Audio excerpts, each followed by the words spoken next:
السلام علیکم ورحمۃ اللہ وبرکاتہ۔ دوستو، آپ سن رہے ہیں راشد رضا وائس سیرت النبی صلی اللہ علیہ وسلم، باب نمبر 70 جنگ خیبر۔ آپ نے سماعت کیا باب نمبر 71 لے کر حاضر ہوئے ہیں۔ غزوہ ذات الرقا جو ربیع الاول 7 کو مسلمانوں کو پریشان کرنے میں اور مدینے میں رہ کر چھاپا مارنے میں ان بدو لٹیروں نے جو نجد کے صحرا میں خیمہ زن تھے بڑا سنگین حالات بنا ڈالے تھے، اس لیے ان پر ایک قسم کا رعب و دبدبہ ڈالنے کی غرض سے آپ صلی اللہ علیہ وسلم نے مدینے کا انتظام حضرت عثمان بن عفان رضی اللہ عنہ کے سپرد کر کے 700 صحابہ رضی اللہ عنہم اجمعین کے ہمراہ نجد کا رخ کیا۔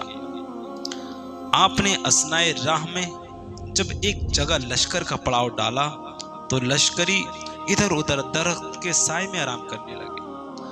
آپ بھی ایک درخت پر اپنا تلوار لٹکا کر درخت کے نیچے سو گئے۔ اتنے میں ایک مشرک نے آ کر آپ پر تلوار سونت لی اور آپ کے سینے پر بیٹھ گیا اور کہا کہ تجھ کو مجھ سے کون بچائے گا؟ آپ صلی اللہ علیہ وسلم نے فرمایا اللہ، تو اس کے ہاتھ سے تلوار گر پڑی۔ پھر وہ تلوار آپ نے اٹھا لی اور فرمایا اب تمہیں مجھ سے کون بچائے گا؟ اس نے کہا آپ صلی اللہ علیہ وسلم مجھ پر احسان کیجئے، میں آپ سے وعدہ کرتا ہوں کہ آپ سے کبھی لڑائی نہ کروں گا اور نہ آپ کے خلاف لڑائی کرنے والوں کا ساتھ دوں گا۔ اس کے بعد آپ نے اسے چھوڑ دیا۔ سنگ دل اعراب کو خوف زدہ کرنے کے لیے یہ غزوہ بہت کامیاب رہا۔ مسلمانوں کی آمد کی خبر سن کر نجد کے بدو بکھر گئے اور بھاگ کھڑے ہوئے اور دوبارہ کبھی مدینے پر حملہ کرنے کی یا مسلمانوں کے خلاف لوٹ مار کرنے کی جرت نہیں کی۔ پھر دھیرے دھیرے یہ بدو اسلام قبول کرتے گئے اور احکام اسلام کے مطابق اپنی زندگی گزارنے لگے، بلکہ فتح مکہ اور غزوہ حنین میں بدوؤں کی کئی قبائلی اسلامی جھنڈے کے نیچے نظر آئے۔ عمرہ قضا ذی القعدہ 7 کا جب چاند دیکھا گیا تو آپ نے صحابہ اکرام رضی اللہ عنہم اجمعین کو حکم دیا کہ جو بھی آدمی حدیبیہ میں حاضر تھا وہ عمرہ ادا کرنے کے لیے نکل پڑے۔ اہل حدیبیہ کے علاوہ کچھ اور لوگ بھی عمرہ کے لیے روانہ ہوئے، جن کی تعداد تقریباً 2000 تھی اور بچے اور عورتیں ان کے علاوہ تھیں۔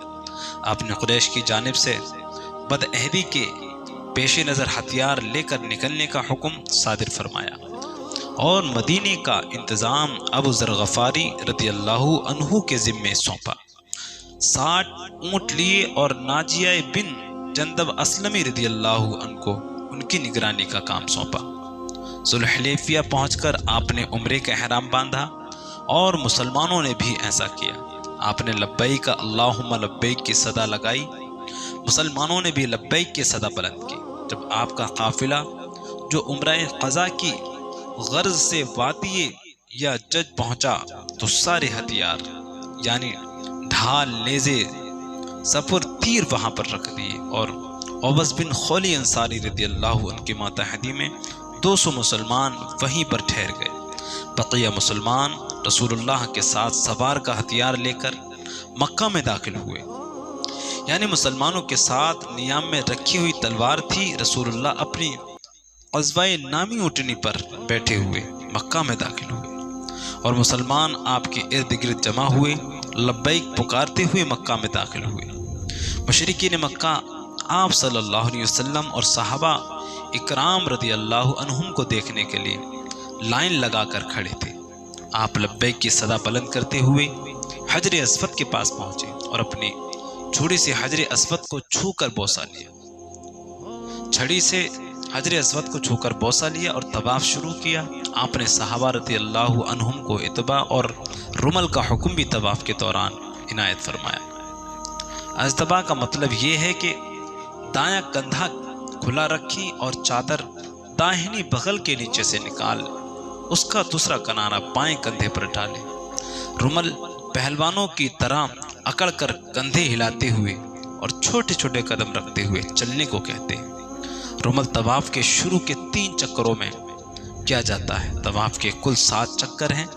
طواف کے بعد رسول اللہ نے مقام ابراہیم کے پاس 2 رکعت نماز واجب الطواف پڑھی اور سعی کرنے کے لیے صفا پر چڑھے۔ صفا سے مربع اور مربع سے صفا چل کر 7 چکر پورے کیے۔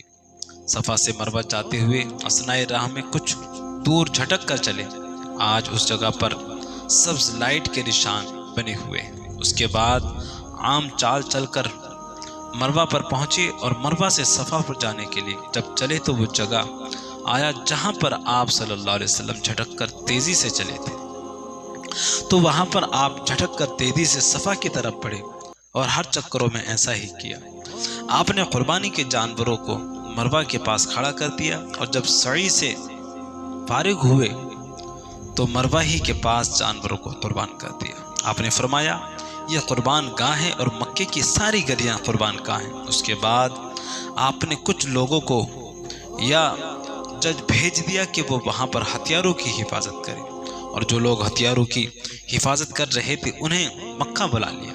اب لوگ آ کر عمرہ ادا کیے۔ رسول اللہ نے مکے میں صلح حدیبیہ کی شرط کے مطابق 3 دن قیام کیا، اور چوتھے دن صبح مشرکین نے حضرت علی رضی اللہ عنہ سے کہا کہ اپنے صحاب سے کہو کہ یہاں سے روانہ ہو جائیں، کیونکہ صلح کی مدت ختم ہو چکی ہے۔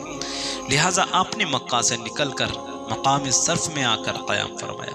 اس عمرہ کے سفر میں آپ نے حضرت میمونہ رضی اللہ عنہا سے نکاح کیا۔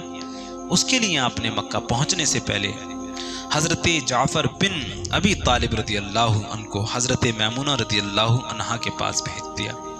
حضرت میمونہ رضی اللہ عنہا نے اپنی معاملہ حضرت عباس رضی اللہ عنہ کے سپرد کرتی تھی، کیونکہ حضرت عباس رضی اللہ عنہ حضرت میمونہ رضی اللہ عنہ کے بہنوئی تھے۔ حضرت عباس نے حضرت میمونہ کی شادی رسول اللہ سے کر دی۔ حضرت ابو رافع رضی اللہ عنہ نے آپ کے حکم سے حضرت میمونہ رضی اللہ عنہا کو سوار کر کے آپ کے پاس مقام صرف جہاں پر آپ قیام فرما تھی پہنچا دیا۔ مذکورہ بالا عمرہ قضا، عمرہ قضیہ، عمرہ قصاص اور عمرہ صلح کے نام سے جانا جاتا ہے۔ تو دوستو یہ تھا باب نمبر 71۔ آپ حضرات کو پسند آیا تو ہمارے چینل کو سبسکرائب کر کے بیل آئیکن کو ضرور دبا